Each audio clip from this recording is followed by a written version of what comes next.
Hi all, welcome to football arena. കഴിഞ്ഞ സീസണിൽ Bayern മ്യൂണിക്കിന് വേണ്ടി തകർപ്പൻ പ്രകടനമായിരുന്നു ഒലീസെ നടത്തിയിരുന്നത്. അന്ന് തന്നെ റയൽ മാഡ്രിഡ് അദ്ദേഹത്തിൽ താല്പര്യം പ്രകടിപ്പിച്ചിരുന്നു. ഇപ്പോഴത്തെ വേൾഡ് കപ്പിൽ ഒലീസയുടെ ഒരു അഴിഞ്ഞാട്ടമാണ് നമുക്ക് കാണാൻ സാധിക്കുന്നത്. 5 അസിസ്റ്റുകൾ ഒലീസെ സ്വന്തമാക്കിയിട്ടുണ്ട്. ഫ്രഞ്ച് പടയുടെ കുന്തമുനയാവാൻ ഒലീസയ്ക്ക് കഴിഞ്ഞിട്ടുണ്ട്. ഇതോടുകൂടി റയലിൻ്റെ താല്പര്യം വർദ്ധിക്കുകയും ചെയ്തിട്ടുണ്ട്. ഇതുമായി ബന്ധപ്പെട്ട ഒരു കാര്യം ഇന്നലെ ഫാബ്രിസിയോ റൊമാനോ പറഞ്ഞിട്ടുണ്ട്. അതായത് റയലിൻ്റെ പ്രസിഡന്റായ പെരസിന് വളരെയധികം താല്പര്യമുള്ള ഒരു താരമാണ് ഒലീസെ. എന്ത് വില കൊടുത്തുകൊണ്ടും ഒലീസയെ കൊണ്ടുവരാൻ പെരസിന് ഇപ്പോൾ താല്പര്യമുണ്ട് എന്നാണ് അറിയാൻ സാധിക്കുന്നത്. ഒരു ഡ്രീം സൈനിങ് ആയിക്കൊണ്ടാണ് ഒലീസയെ ഇപ്പോൾ പെരസ് പരിഗണിക്കുന്നത് എന്നാണ് ഫാബ്രിസിയോ റിപ്പോർട്ട് ചെയ്തിട്ടുള്ളത്. പക്ഷേ ബയൺ മ്യൂണിക്ക് ഇദ്ദേഹത്തെ കൈവിടാൻ ഒരുക്കമല്ല എന്നുകൂടി ഇവർ റിപ്പോർട്ട് ചെയ്യുന്നുണ്ട്. അതായത് അദ്ദേഹത്തിൻ്റെ കോൺട്രാക്റ്റ് പുതുക്കിക്കൊണ്ട് എങ്ങനെയെങ്കിലും അദ്ദേഹത്തെ നിലനിർത്തുക എന്നുള്ളതാണ് ബയൺ മ്യൂണിക്ക് ഇപ്പോൾ തീരുമാനിച്ചിട്ടുള്ളത്. ഈ വേൾഡ് കപ്പിന് ശേഷം പല ക്ലബ്ബുകളും അദ്ദേഹത്തിന് വേണ്ടി ശ്രമിക്കും എന്ന കാര്യം ബയണിന് അറിയാം.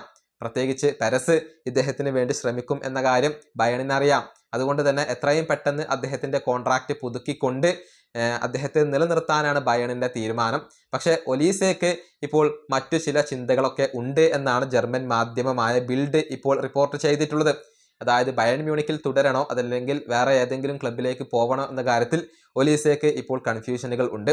ബയണിനകത്ത് സാധ്യമായതെല്ലാം അദ്ദേഹം സ്വന്തമാക്കി കഴിഞ്ഞിട്ടുണ്ട്. ഇനിയിപ്പോൾ UCL ആണ് നേടാനുള്ളത്. അതൊരൽപ്പം ബുദ്ധിമുട്ടാണ് എന്നുള്ള കാര്യം ഇപ്പോൾ ഒലീസെ മനസ്സിലാക്കുന്നു. അതുകൊണ്ട് തന്നെ ബയൺ വിട്ടുകൊണ്ട് റയലിലേക്ക് പോകാൻ അദ്ദേഹത്തിന് താല്പര്യമുണ്ട്. തൻ്റെ ഫ്യൂച്ചറിന് അതാണ് നല്ലത് എന്നുകൂടി ഒലീസെ ഇപ്പോൾ മനസ്സിലാക്കുന്നുണ്ട്. കൂടാതെ മറ്റു പല ക്ലബ്ബുകളും അദ്ദേഹത്തിൽ താല്പര്യം പ്രകടിപ്പിച്ചിട്ടുണ്ട്. വേൾഡ് കപ്പിന് ശേഷം മാത്രമായിരിക്കും തൻ്റെ ഭാവിയുടെ കാര്യത്തിൽ ഒലീസെ ഒരു തീരുമാനം എടുക്കുക. ബയണിനോട് അതേക്കുറിച്ച് അദ്ദേഹം സംസാരിക്കും. ക്ലബ്ബിൽ തുടരുമോ ഇല്ലയോ എന്നുള്ളത് ഒലീസെ തീരുമാനിക്കും. അതിനുശേഷമാണ് റയൽ ഒഫീഷ്യലായി കൊണ്ടുള്ള നീക്കങ്ങൾ തുടങ്ങുക.